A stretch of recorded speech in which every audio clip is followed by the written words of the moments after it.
Banking A to Z के इस episode में हम बात करेंगे करंट अकाउंट के बारे में कि करंट अकाउंट क्या है, करंट अकाउंट खोलने के लिए क्या क्या डॉक्यूमेंटेशन चाहिए, करंट अकाउंट में ट्रांजैक्शन कैसे किया जाता है, करंट अकाउंट में क्या क्या फैसिलिटीज मिलता है और भी बहुत सारे सवालों का आंसर आपको आगे जाकर इस वीडियो में मिलेगा। Please do subscribe Apex Talk and click the bell icon for latest update.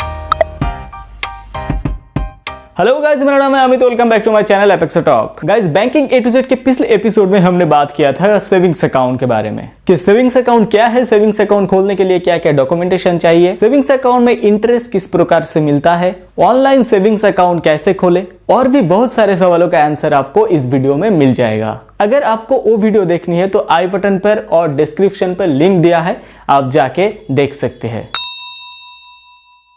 अगर आप एक बिजनेसमैन है या तो फिर आप एक नया बिजनेस स्टार्ट करने जा रहे हैं तो बिजनेस प्लानिंग के साथ साथ आपको एक करंट अकाउंट की सख्त जरूरत होगी, क्योंकि करंट अकाउंट वो जगह है जहां पर हम किसी भी तरह के बिजनेस ट्रांजैक्शन कर सकते हैं, जहां पर दिन में बहुत सारे ट्रांजैक्शन करने की सुविधा भी दिया जाता है, जहां पर बहुत सारे चेक फैसिलिटीज भी मिलता है, NEFT, RTGS, cheque receive, cheque deposit, cash withdrawal और भी बहुत सारे ट्रांजैक्शन हम करंट अकाउंट में आसानी से कर सकते हैं। सुविधा तो करंट अकाउंट में बहुत सारे मिल जाते हैं, लेकिन उसके साथ साथ बहुत सारे चार्जेस भी करंट अकाउंट में रहता है। मंथली या क्वार्टरली एवरेज बैलेंस भी ज्यादा मेंटेन करना होता है। बहुत सारे बैंक तो कोई करंट अकाउंट में मेंटेनेंस चार्ज भी लेता है। इसके साथ साथ अगर अकाउंट में मिनिमम बैलेंस मेंटेन नहीं होता है तो पेनल्टी चार्जेस भी बहुत ही ज्यादा होता है और जो चार्ज होता है उसके ऊपर 18% जीएसटी लिया जाता है। दोस्तों, बैंक आपसे जो भी चार्जेस लेता है उसके ऊपर 18% जीएसटी मिला के ही आपके अकाउंट से डेबिट किया जाता है।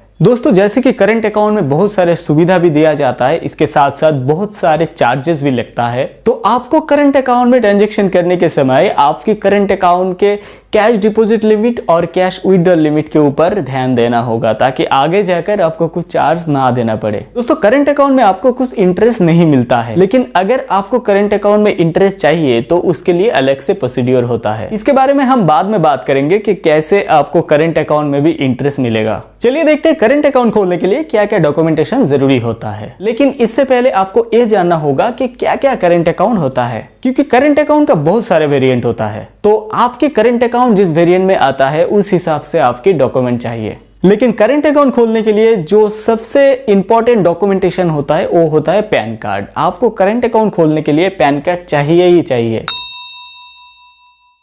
तो पहले हम बात करेंगे इंडिविजुअल करंट अकाउंट के बारे में। अगर आपको कुछ छोटा मोटा बिजनेस करना है लेकिन उस बिजनेस का कुछ नाम नहीं देना है, कुछ रजिस्ट्रेशन भी नहीं करना है, तो आपके लिए इंडिविजुअल करंट अकाउंट होता है। इंडिविजुअल करंट अकाउंट खोलने के लिए आपको आपकी पैन कार्ड, आपकी एड्रेस प्रूफ, आपकी आईडी प्रूफ, आपकी फोटो, इसके साथ साथ आपको अकाउंट ओपनिंग चेक भी चाहिए। अकाउंट ओपनिंग चेक इसके लिए क्योंकि अभी नया अकाउंट खोलने के लिए आपको लगभग हर एक बैंक में दूसरा कोई बैंक का एक चेक चाहिए, क्योंकि अभी ज्यादातर कैश में अकाउंट ओपनिंग बंद हो गया है। अगर आपके पास किसी भी बैंक का कोई चेकबुक नहीं है तो आपको बैंक अथॉरिटी से कैश में अकाउंट ओपनिंग करने का अप्रूवल लेके आपको कैश में अकाउंट ओपनिंग करना पड़ेगा।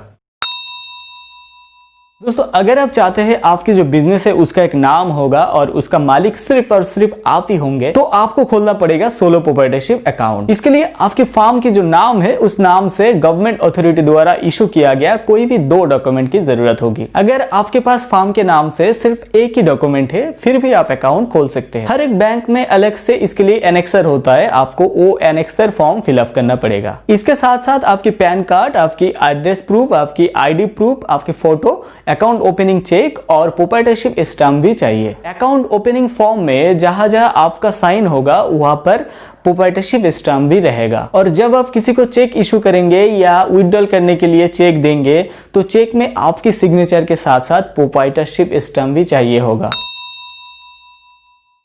दोस्तों, आप बात करते हैं पार्टनरशिप अकाउंट के बारे में। अगर आपकी एक कंपनी है जहां पर 2 से लेकर 20 तक पार्टनर है तो आपको पार्टनरशिप अकाउंट खोलने का जरूरत है। दोस्तों, पार्टनरशिप अकाउंट खोलने के लिए आपको पार्टनरशिप कंपनी के नाम से पैन कार्ड चाहिए, पार्टनरशिप डीड चाहिए, पार्टनरशिप लेटर चाहिए। इसके साथ साथ पार्टनरशिप डीड में जितने भी ऑथराइज सिग्नेटरी होंगे उन सबका pan card, ID proof, address proof, photo और सिग्नेचर चाहिए होगा। दोस्तों ऑथोराइज सिग्नेटरी मतलब पार्टनरशिप डीड में लिखा रहता है कि कौन कौन पार्टनर अकाउंट खोलने के लिए या अकाउंट ऑपरेट करने के लिए ऑथोराइज है। और पार्टनरशिप अकाउंट खोलने के लिए अकाउंट ओपनिंग फॉर्म में सिर्फ और सिर्फ ऑथोराइज सिग्नेटरीज की ही साइन चाहिए। लेकिन ऑथोराइज सिग्नेटरी के साथ साथ अगर कंपनी में और भी मेंबर जुड़ा हुआ है और उनका शेयर 15% से ऊपर है तो उन सबका आईडी प्रूफ, एड्रेस प्रूफ और फोटो भी चाहिए। और आपको ये भी ठीक करना होगा कि अकाउंट में एसएमएस अलर्ट और मेल अलर्ट के लिए कौन सा फोन नंबर और कौन सा मेल आईडी देना होगा। पार्टनरशिप अकाउंट खोलने के लिए भी आपको अकाउंट ओपनिंग चेक की जरूरत होगी। दोस्तों वीडियो थोड़ी लंबी हो गई है, बाकी के करंट अकाउंट के बारे में अगर बताएंगे तो वीडियो और भी लंबी हो जाएगी। तो बाकी के करंट अकाउंट के बारे में जानेंगे बैंकिंग A to Z के अगले एपिसोड पर। अगले एपिसोड पर हम बात करेंगे private limited company, public limited company, trust, association, society, club,